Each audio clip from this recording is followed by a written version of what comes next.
Hi, it's Barney from the food team, and I've been challenged to turn out an Easter roast in an hour. So in an hour, I'm hoping to roast a chicken, have some roast carrots, have some no-waste roast potatoes, some leeks, some peas, some brown butter, cabbage, and some Yorkshire puddings. So, shall I get my timer started? Siri, set my timer to 1 hour. Boom, and we're off. Right then, so the first thing I need to do, because a chicken normally takes a bit longer than an hour to roast, is I need to spatchcock my chicken. But as well as spatchcocking my chicken, I'm gonna roast it on top of some vegetables. So the vegetables I'm gonna roast it on top of are some carrots. So I'm doing this lunch for 4 people, so I'm gonna have 4 whole carrots, which I'm gonna peel, and I'm gonna put in my roasting tray, and I'm gonna use the peel as the base to my gravy. Another thing I'm gonna do is I'm gonna get my water onto boil. Now, by my estimation, a medium-sized chicken like this, spatchcock, should take about 40 minutes to cook, which leaves me 20 minutes to hopefully make some Yorkshire puddings. If there's anything that I am worried about with this challenge, it's the Yorkshire puddings. Now, you can tell us in the comments below whether or not you think Yorkshire puddings actually goes with roast chicken. Personally, I like Yorkshire puddings with any roast, but I know there is a whole school of people out there which are all about Yorkshire puddings just being with roast beef. So our peel and our whole carrots have gone in our roasting tray. And then just to make the base of a gravy, because I'm not cheating on the gravy, hopefully I'm gonna make a fresh gravy as well. I'm chopping an onion, skin, and all, because onion skin gives you amazing flavour and gives you really nice colour when you're doing something like a gravy. A couple of garlic cloves, 2 cloves of garlic. Straight away, I'm just going to drizzle that with a little bit of oil. Then we need to spatchcock our chicken. So we've got a really nice organic chicken here. Spatchcocking the chicken is super easy. And this is a method that's normally used for barbecuing, but we're going to use it to roast because it takes about a good half an hour off the roast. So to spatchcock chicken, you just want to go down either side of the back of the chicken. Use scissors, or you can get a knife. Now this you never throw away. This is going to make you the most beautiful broth or stock. I don't bother making stock anymore. I make bone broth. This I keep in the freezer. I keep bones to my chicken once it's roasted in the freezer as well. Then to spatchcock our chicken, we just want to flatten it like this, push it down. Then we're going to get our roasting tray, just goes on top of that like so. Now you need to bear with me for a minute. I'm just going to give everything a quick clean down because we've been working with raw chicken. So we're not just going to roast our chicken plain. I'm going to try and make a flavoured butter for our chicken. So it being spring, just going to season the chicken with a bit of salt. It being spring, I'm going to make a nice flavoured butter. So here I have some softened butter, a clove of garlic. So our water's on to boil for our potatoes. I'm going to finely chop some tarragon. Tarragon goes in with our butter and our garlic. Ideally that would be a bit softer. Smear that over our chicken. And that, hopefully, is our chicken done. So our chicken's going to go in for 40 minutes. And I'm going to take the temperature. So chicken in the oven. So chicken's gone in the oven. The oven's on quite high because we want everything to cook quite quickly. So you need to keep an eye on it to make sure it doesn't burn. So I've got my oven on 220, which is 240, which is 220 fan. So I do need to keep an eye on things. And I'm going to get a tray of oil into the oven as well. So we want a tray of oil ready and really hot for when our potatoes have boiled. So, because we're cooking against the clock and because we don't like waste, I am going to cook or roast our potatoes with skins on. So the skins go lovely and crispy. They're more like sort of home fries or rustic potatoes. I'm going to cut them a bit smaller than I would normally because we are cooking against the clock again. And I'm just going to drop these into hot water and bring that up to the boil. I want hot salted water. I'm using Maris Piper potatoes because they're my favourite potatoes to roast. Maris Pipers or King Edwards, perfect roasters. And to be honest, once the potatoes have gone in, we're okay. It's just a matter of getting those in first so they have plenty of time to cook. Now, while that's happening, I am going to attempt to also do some Yorkshire puddings once our chickens come out. So if you know anything about our absolutely 5-star thing, it's got like 1,500 5-star likes, Yorkshire pudding batter, it's this one secret, which is equal volume of eggs, flour and milk. You get the equal volumes right and you will always have amazing Yorkshire puddings. 3 eggs, so I can see that that is at 150 millilitres, 150 millilitres of flour, because we're doing equal volume, not weight, equal volume. That's 150 millilitres of plain flour. Now, if you want a lump-free Yorkshire pudding, you whisk your flour. It's the same as making a pancake batter. You mix your flour and your eggs together before you add your milk. So milk, full fat milk, again 150 ml in with our milk. 150 millilitres of milk, some salt. Add some thyme. So we've got some beautiful thyme Yorkshire puddings. Yorkshire puddings are they're like a blueprint. You can add what you want to them. Add thyme, add rosemary, add parmesan, cumin if you wanted to. And then I'm going to put that back in the jug just for when that comes out for easy cooking. So there's our Yorkshire pudding batter, which it doesn't have to stand, but if you can leave it to stand, makes lovely Yorkshire puddings. Meanwhile, our potatoes are ready. Right, potatoes are drained. Ruffle them up a bit, and then this is the key to good roast potatoes, is to initially really coat them in the oil. So you don't just put them in your hot oil. You put them in your hot oil and then you turn them over so they're coated in the oil. So that even the bits of potato that aren't in contact with the roasting tray are still going to fry from the heat of the oven. Yep, we can drizzle a little bit more oil over just to make sure they're all nicely coated. So our potatoes are going to go in the oven while our chicken cooks for 30 minutes undisturbed. By my calculation, I have 41 minutes left. So that brown butter cabbage I was telling you about, you want to get a pan on the stove. Big knob of butter in your pan, and what we're trying to do here is we're trying to make a brown butter. We're trying to caramelise. Meanwhile, we get a cabbage. This works with all greens. I'm using a spring pointed cabbage. I'm not going to trim the outside leaves because there's absolutely nothing wrong with those. They're as edible as the other ones, and you just want to finely shred, as fine as possible, your cabbage.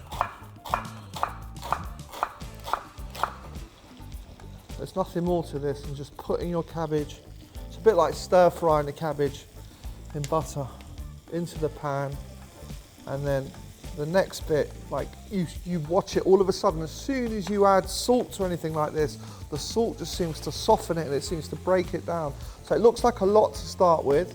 In about 2 minutes, that cabbage will be done. I like it to catch, I like it to sort of caramelise underneath and start to catch. But if it doesn't, if it just wilts in the butter, then all good. So that's our vegetable dish number one. We've got our carrots roasting in with the chicken. I am tempted to turn the carrots. What do you reckon? What do you reckon? What do you think? Yeah. Do it, okay. Ooh, hello. Ooh, that looks good already. That is looking really good.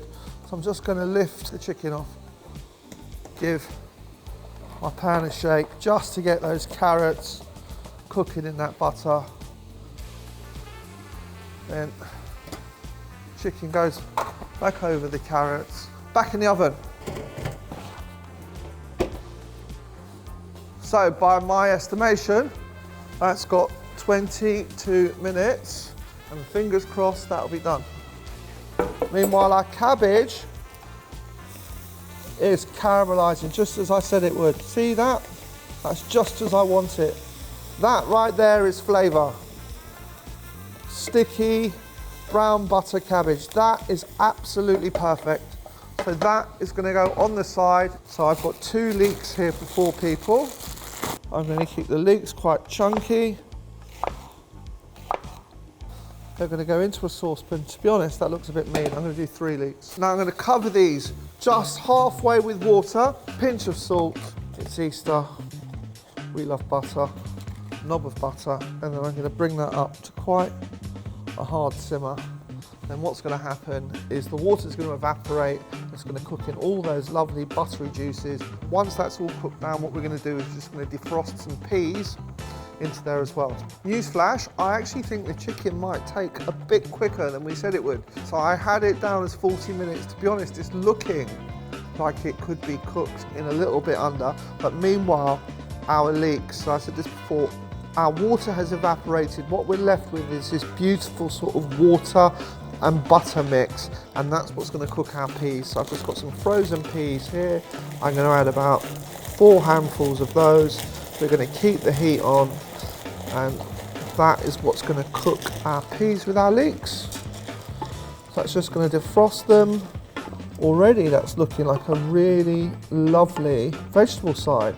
Can you see that? All those softened leeks, those melty sort of fondue softened leeks, and our peas.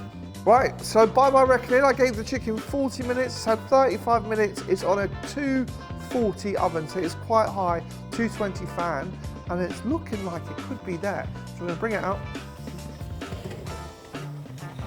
Our chicken has had about 37 minutes. The skin is beautifully crisp.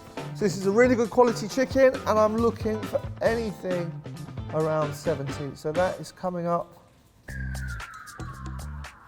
It's coming up at 70. So that on an organic chicken, yep, that's coming up at 75. We are there. So next thing I want to do is I'm going to toss my potatoes. So our potatoes, I've done nothing to them. They've been roasting for 35 minutes and they are starting to look beautiful. I'm going to give them a turn, again using a spatula or a fish slice, and that's going to go back in the oven. I'm going to turn the oven up, so that oven goes to 260. Then, who knows? Right, let's see if this works. Yorkshire puddings from cold. Bit of oil in each hole. Start. In with our batter. In with our batter. And then we're going to put that in the oven. We're going to say, do a little dance for the gods of Yorkshire pudding. In that goes. We'll see what happens.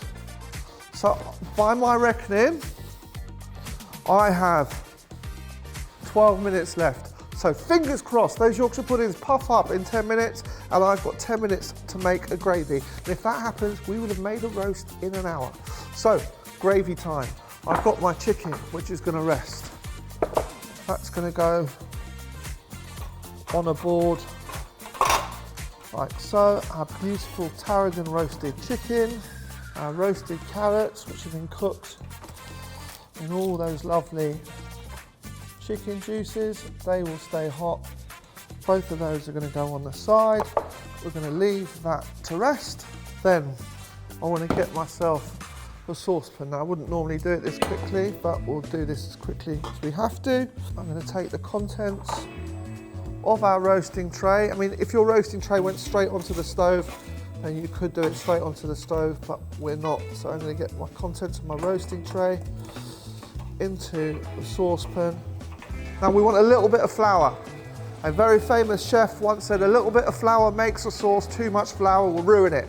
So I've added 2 teaspoons of flour and we're just going to cook that flour out. A lot of people, they drink red wine with their Sunday lunches. I don't drink, but I always have a bottle of wine for cooking with. Then I'm going to go in with about half a glass of wine and then about a tablespoon. This is my secret ingredient when it comes to making gravy. I always add about half a tablespoon, about 2 teaspoons of soy sauce. You won't even know it's there. It just adds lots of umami and it acts as like a gravy browning.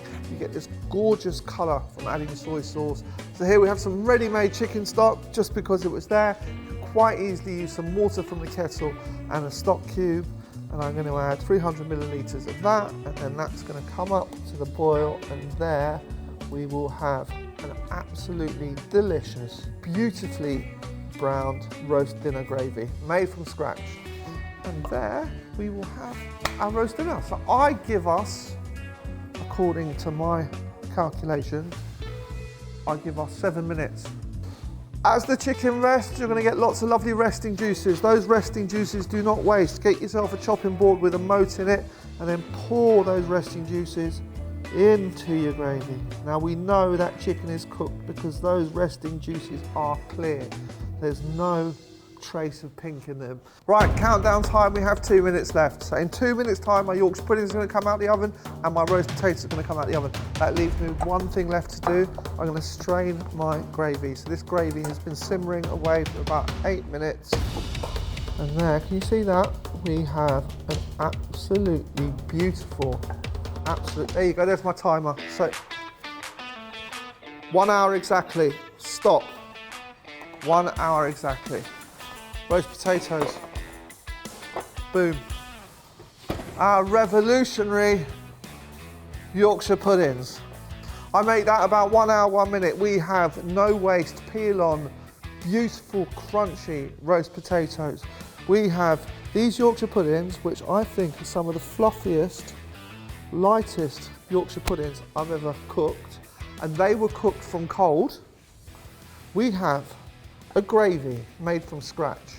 We have brown butter cabbage, we have fondant leeks and spring peas, we have a tarragon and garlic spatchcock chicken, and we have some roasted carrots. Let's call them trivet carrots because they were cooked in the chicken juices. And that is my roast dinner, cooked in 1 hour and 1 minute, and now it's time to plate up. Don't forget to like, subscribe or comment. I mean, do you have Yorkshire puddings with your roast chicken? I know some people only eat beef, let us know.